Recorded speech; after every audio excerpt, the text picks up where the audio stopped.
So hello everyone. Welcome to the Arab Hospital Magazine YouTube channel. We are pleased to have with us today Dr. Atif Iqbal, Associate Professor and Chief of Colorectal Surgery, Division of Surgical Oncology, Baylor College of Medicine. Welcome, Doctor. We are glad to have you with us today. Thank you. Excited to be here. So today we are going to talk about colorectal cancer, the most common type of cancer worldwide, I think. Correct me if I'm wrong. It's in the top 2 or 3, depending Yeah, on the yeah. combination. So, doctor, can you tell us first what is colorectal cancer? So colorectal cancer is, how folks can develop cancer anywhere in the body. Yeah. This is cancer of the large intestine, which is the colon and rectum, all the way down to the anus. Okay. And why do we call it colorectal, not colon cancer alone and rectal cancer alone, or is it connected? That's a good question. Actually, it encompasses both colon and rectal cancer, although they are separate entities. So the presentation is different, the treatment for both is quite different. But in general, we talk about colorectal cancer together because they share some commonalities in terms of the etiology and the reasoning behind why some people get it. Okay. So, doctor, who is more likely to develop colorectal cancer? So it's changing. Mm-hmm. And I say that because just about 10, 12 years ago, we would not suspect or see colorectal cancer in patients who were less than 50 years of age. So it was a disease of the older population. Mm-hmm. But now it has changed drastically, especially in the West, where it is now becoming a disease that affects all ages. I mean, I'm seeing patients as young as 16 years of age with Wow. bad colorectal cancer. That has led to the national guideline was anything or anybody over the age of 50 years needs a screening colonoscopy, which is a Yeah. test to remove these polyps before they turn into cancer, and I'm sure we'll talk about that. Yeah. But those guidelines have changed, and now they're down to 45 years of age. Mm-hmm. Anybody over 45, in the absence of high risk features such as family history or something like that, needs a screening colonoscopy. Mm-hmm. And I anticipate that to go even lower because we are just seeing a lot of Wow, young onset colorectal that cancer. that's young people, that much young at 16, you mean? So Very is there any part of genetic in this kind of excellent question. cancer? Yes, genetics plays a role. We are understanding it more and more as time goes on. The more and more genes are being identified that lead to the risk of colorectal cancer, but it alone is not the majority factor. Yeah. So genetic mutations are noted within 15 to 20% of patients. Okay. The rest of the patients still have no identifiable mutation, which means either we don't, science hasn't caught up yet, and we don't Mm. know about those mutations, or there are other factors such as environmental factors, the food we eat, processed food, Yeah. high fat diet, things of that nature, or things we don't understand yet as to why the incidence is increasing in the younger population to a drastic extent. It's almost doubled in the last couple of years. Wow. So it's mainly a lifestyle, yeah, you are saying, We think so. or not? There's a lot of research going into why, because this is obviously very concerning for everybody. Yeah. That even though above the age of 50 years, we are making good progress and the Mm. incidence of colorectal cancer is decreasing. But Ah. below the age of 50 years, where we did not see colorectal cancer, it's doubled. And it keeps rising. So we think that it has a lot to do with a combination of genetic factors plus the diet we eat. Mhm. And doctor, what are the symptoms we should look for example, to be to be uh, to be careful, for example, to go and screen ourselves? Um, what's Because it's important to not note, usually it's not detected early. This is what I've it, it's it depends. It depends on whether the individual is having screening done or not. Yeah, but if it's So a if young you're having, patient, if it's a young right, patient, I mean. exactly. If it's a young patient, then we would never even think about cancer. And we Yeah, would say, oh, even if you're bleeding because of hemorrhoids or something else. And these younger patients, they don't have as much, they're not insured as much, they don't see physicians as much. yeah, And even if they do see physicians, physicians are not as worried about cancer in this population. So you're right. In the younger population, it's diagnosed late, it's diagnosed at a more advanced stage. mhm, But in general, the question you asked was, how would you know if somebody has colorectal cancer? Well, you could have symptoms such as bleeding from the bottom, yeah, mixed or out, not mixed in the stools. You could have the a feeling of fullness, as in you always feel as if you need to go to the restroom, even though you don't. When you sit down, nothing happens. okay. You may have issues of any change in bowel habit, either diarrhea or constipation. There are many other causes for it, but cancer can be one of the cause. And most concerning is it could have no symptom. Okay. And So that's why you screening pick it should, up on the screening. so if someone has like bleeding or something, they should consider going and checking themselves. This is Absolutely. So now there are various ways to sort of look and see. Now, I'm not saying that all bleeding would be cancer. There are yeah, many other causes of bleeding. You can have, it of could be course. hemorrhoids, it could be benign causes of bleeding, but cancer is one of the ones that needs to be ruled out because it's the most scary of all those Yeah, diagnoses. And there are various ways to do that. You can A colonoscopy is the gold standard, and that's where we would put the patient to sleep and then put a long tube with a camera at the end to go inside the rectum and colon all the way to the end and then look at the lining. And we yeah, can see if the patient has any polyps, which are basically the stage before cancer. yeah. So these polyps then eventually turn into cancer. So if you remove the polyp, you never get a cancer. So it's preventive. So what are polyps exactly, and where do they come from? Polyps is, are the lining of our entire gut, including the colon and rectum, is formed by mucosa, and Mhm. that mucosa, in certain patients, the a portion of it starts growing, Okay. just like cancer does, but this is not quite cancer. A polyp is unrestricted growth of a portion of that mucosa that Mhm. leads to a little lump, and Okay. that lump is the stage before cancer. So it's not cancer yet, but if it's allowed to grow and stay Mhm. over time, it will develop into cancer. Mhm. The duration varies. It could be anywhere from 7 to 10 years to 1 to 2 years, depending on whether genes are involved or not Okay. in terms of progression to cancer. And they But should be colonoscopy, removed. no. They should be removed at all time.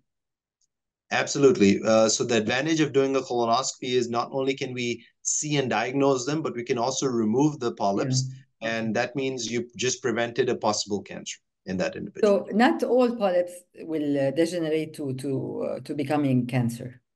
Right. Okay. There are polyps that are higher risk, and then there are those that are lower risk. The size of the polyp, the type of the polyp, the underlying genetic mutations, that all defines whether something will, the likelihood of progression to cancer. Mhm. So, but doctor, you were saying that it's becoming more common with within the younger generation. So, if someone has like one or two symptoms, I think they should go and check themselves because better to prevent and no, I think you're right. So I think the way we approach it is if a patient comes in with a complaint that, for example, bleeding, yeah, and it's a new complaint, then we sort of assess whether they have any high risk features, and those would be any family members, which is first degree relatives mhm, with colorectal cancer or even polyps. And if they have that, then the risk is higher of them developing something. mhm, And then maybe you progress to getting a colonoscopy sooner rather than later. But if they're a young individual, only has had bleeding once or twice, and they have no other high risk features, then you could assume that it is from a benign cause like hemorrhoids and treat it and follow the patient back in 6 weeks. If they're still having trouble, then they need a colonoscopy because you've tried, you really don't want to miss a cancer. Yeah.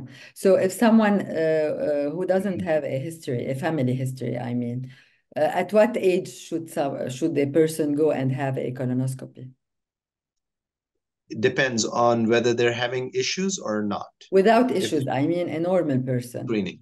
So if they're having no issues and no family history, then the current guideline says 45 years of age. 45. Okay. Yeah. And for that, now there's a distinction that needs to be made. I don't want to scare everybody into thinking that everybody needs a colonoscopy at the age of 45, because there are other ways of doing screening as well. Colonoscopy is the gold standard and the best way, but there are home-based tests that can be done on the stool, and you Uh-huh. just send that sample in to the lab, and they will tell you if there's any risk or Mm-hmm. not.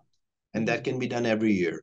So you don't even need to leave And your is it home. accurate? Is it accurate? I mean, or it's It's pretty accurate. It's very sensitive. So the issue is it might say that there's something wrong, but there's actually nothing wrong. So it's too sensitive.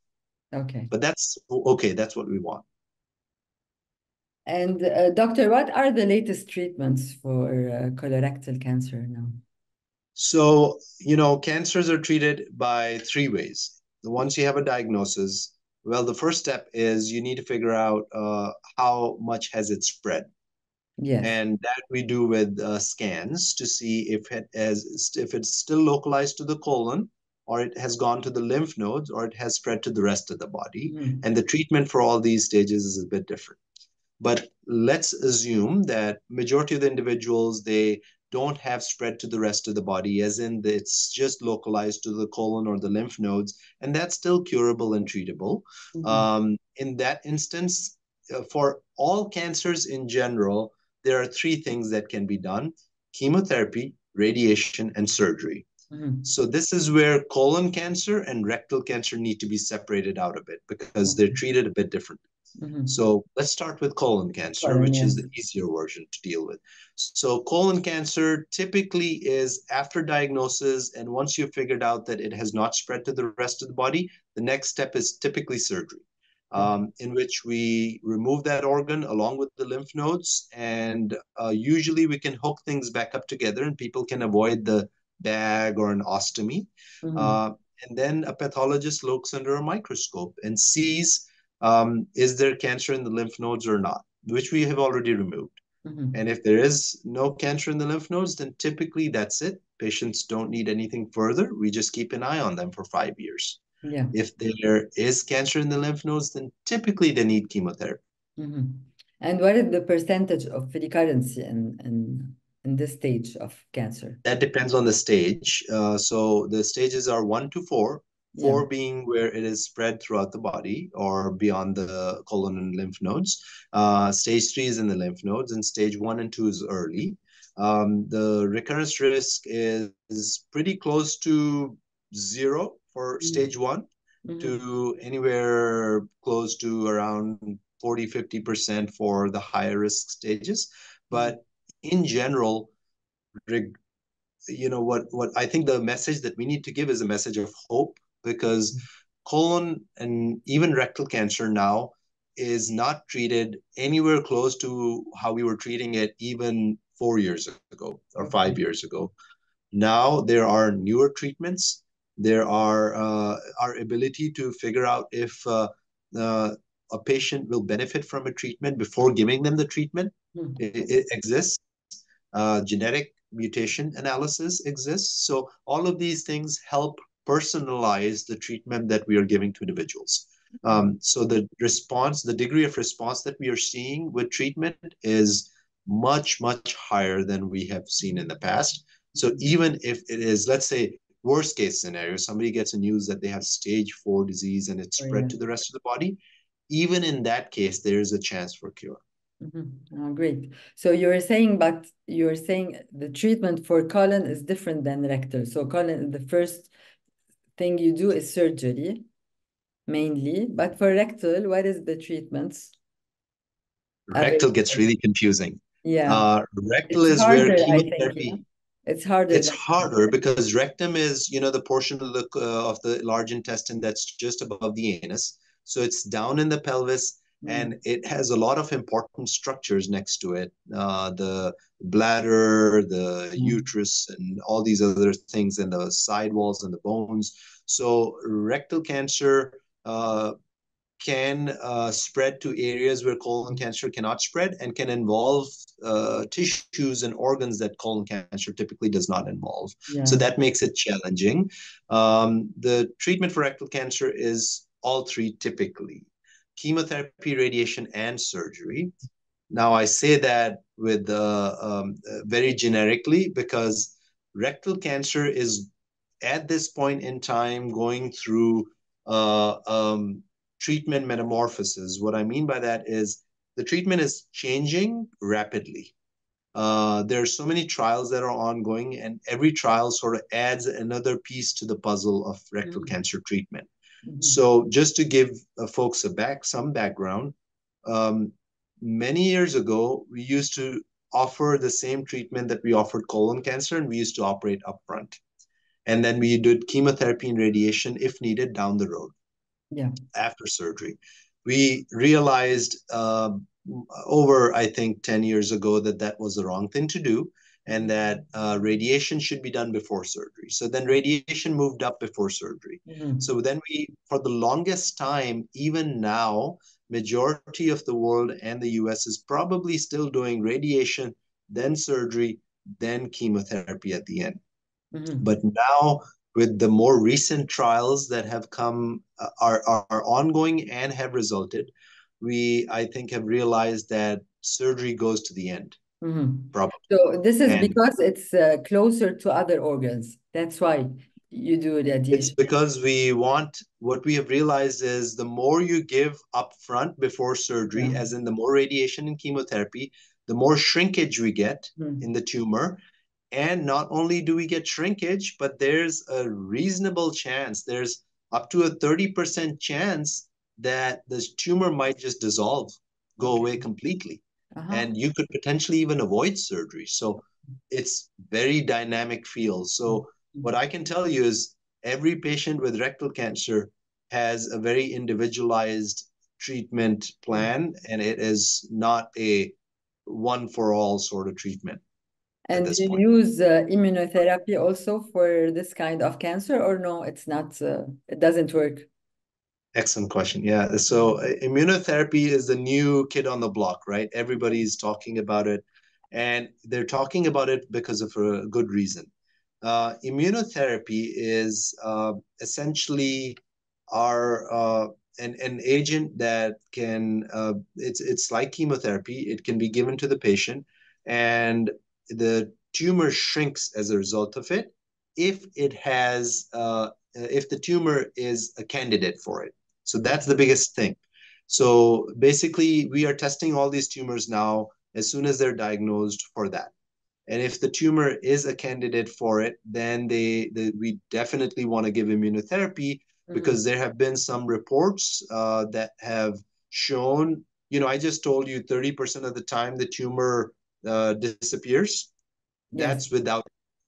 That's if the tumor is not a candidate for immunotherapy. Okay. If the tumor is a candidate for immunotherapy, that percentage may go up to close to 90%. Wow. Okay. I mean, tumor immunotherapy shrinks the tumor, makes the tumor disappear, leads to amazing responses. So it's a game changer. Mhm. And doctor, can colon cancer or colorectal cancer be prevented at a certain with a certain I don't know, lifestyle or way of the diet? So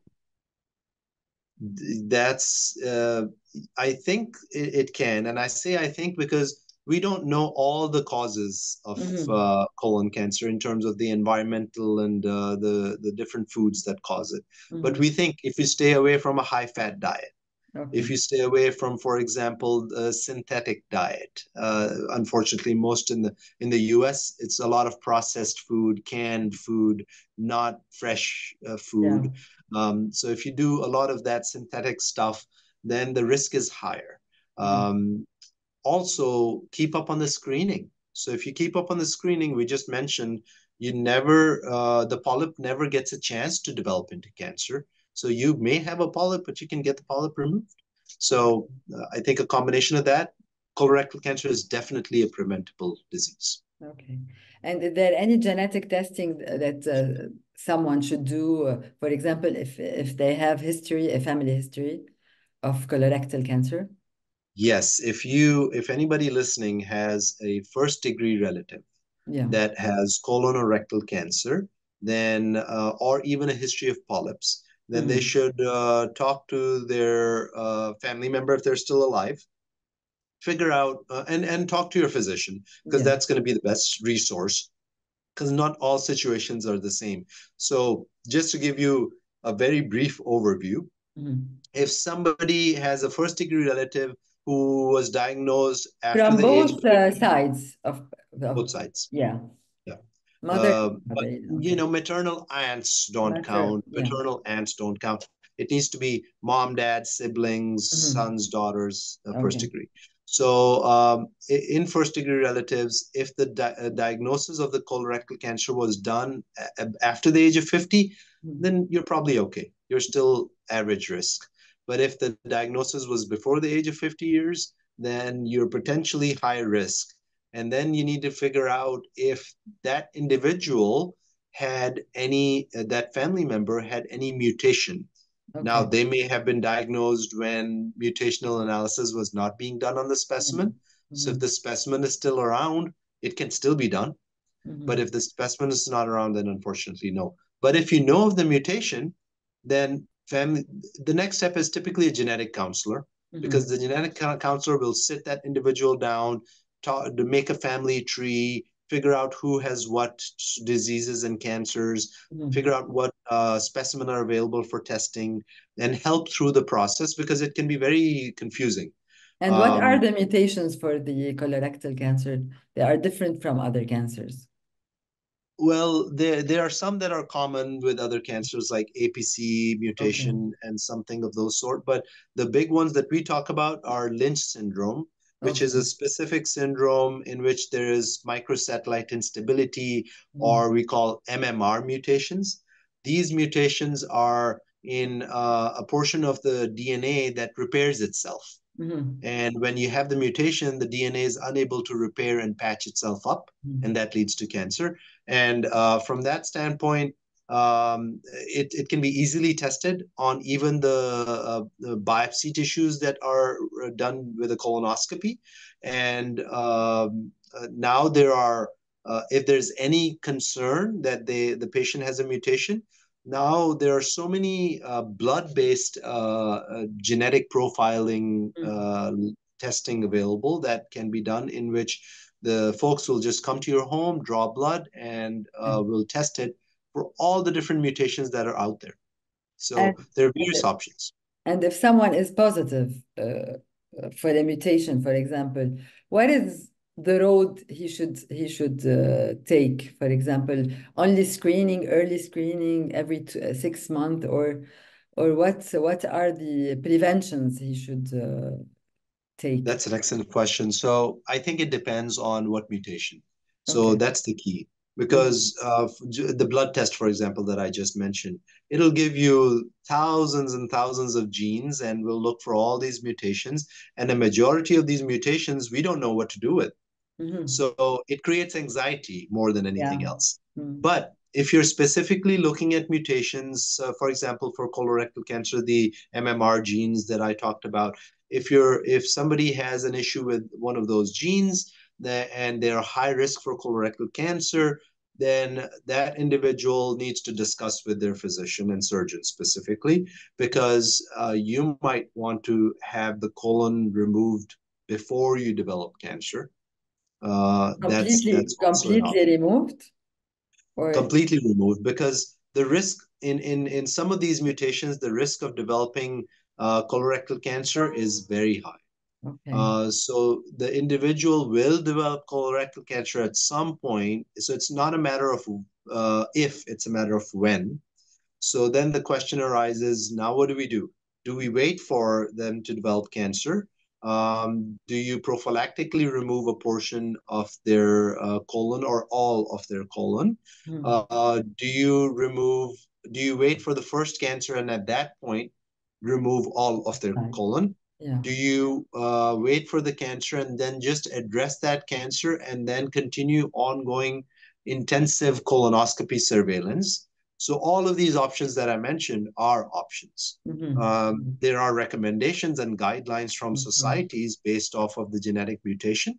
And some are as straightforward as, so for example, if somebody has an FAP mutation, they need to have their colon and rectum removed, probably Mm-hmm. both. And And they that can needs to be and understood. they can have a normal life after removing all Uh, the colon yes, or it's going to be a slightly different life, but we are no longer in the era where patients needed a bag for life. yeah, okay. So even if we remove the entire colon and rectum all the way down to the anus, we can still create a new rectum reservoir out of the small bowel and hook it down to the anus. Okay. It's called a J pouch. So there are options available from a surgical standpoint to prevent patients from having a permanent bag for life. Mm-hmm. But life does change because you Yeah, know what God made for us of is course. perfect. And even though we're using the small bowel to perform that function, it may not be the same. They may not go once a day. They may Mm-hmm. go 4 times a day. So Okay. it's just going to be different. Mm-hmm. And doctor, what is the survival rate for colorectal cancer? I mean, if you are at stage 1 or 2, not the It's really good. advanced stage. For stage 1 or 2, if you had surgery, the survival rate is for stage 1, it's close to 100%. Okay. And for stage 2, it's also not that far off. Mm-hmm. So I think that one aspect is the stage, and the other aspect is the what we have been talking about, the genetic profiling. Because if this individual is one of those FAP mutations or MMR mutation, then this individual is probably at risk for more colorectal cancer. And in some cases, you know, for example, Lynch syndrome, they have a risk of other cancers as well, not Mm-hmm. only colorectal. So I think it's important to individualize care and look at that tumor profile and then come up with a plan that works for that individual. Mm-hmm. So, doctor, we were saying that diet has a role in colorectal cancer, but before to prevent, I mean the cancer. But if someone has already a colon cancer, for example, or rectal cancer, what is the diet that should someone follow after, for example, surgery or treatment? Is there any guidelines in this? So I think then you are transitioning from what diet will prevent cancer to what diet do I need for recovery. For recovery? Yes. You know, so when it comes to recovery, it's all about proteins. Mhm. The proteins in our body help us recover from surgery, help us bounce back from chemotherapy insults, because all chemo, radiation, surgery, each of these things, it impacts our body, Okay. and it's like running a marathon, for example. Hmm. And if you remember, most of these individuals may not be on the younger side; they may be on the older side. They may be sick from other comorbidities. So this individual may not have a body that is resilient. Okay. Um, Unfortunately, cancer diagnosis happens quickly, and cancer diagnosis then needs treatment quickly. So we don't have the time a lot of times to do prehabilitation and get this Hmm. individual in shape and get their nutrition in a good Yeah. measure. So from that standpoint, it's important to increase your protein intake. That can be through diet, high Okay. protein diet, which would be meats or legumes or whatever. But Oh, it could really? also be Because through. there's a controversial issues in diet because so 1 second. I have a Okay. So some people say that you're not supposed to eat meat, for example, because it's bad for you. It gives you cancer with time if you eat. So you should go to fiber and vegetables. And so this is really, It can be confusing, right? yeah, very So confusing to everyone. I think what's important to figure out is which phase are we talking about? If Yeah. we're talking about the phase where you and I and most of the people that are watching this, hopefully, no Mhm. cancer diagnosis, they're just looking to see what should they do to improve their health and to decrease the chance of getting cancer. Then yes, fruits, vegetables, fresh food, no synthetic food. Avoid, Mhm. moderation is okay. Meat in moderation is good, Of but course. avoid excessive meat intake. Avoid high fat diet, that Yeah. sort of stuff. But now, what we were talking about previously was a patient who unfortunately now has a diagnosis of cancer. What Mhm. do they do? They're worried. Can I make it through treatment? Can I survive this? Can I make it through without any major complications? That individual needs proteins. Proteins. They may be okay in their protein levels, Mhm. and that's part of the preoperative assessment when we do it before surgery. Mhm. But they may not be. In that case, they need a boost of proteins Yeah. to be able to go through the surgery Mhm. successfully. And that can be either with supplements, these shakes are available in the market Mhm. for proteins, or it can be through diet. The second aspect is getting your body in shape for surgery. Mhm. Um, that's the harder part because that takes time. But in general, we typically say most of these procedures they can be done laparoscopically, robotically through small incisions. But even Mhm. then, the incisions may be small, but the surgery is still Yeah. invasive. And most of these individuals, if they are able to walk 2 blocks, 2 to 3 blocks without stopping at a moderate pace, without getting short of breath, then they'll probably be okay Okay. with surgery.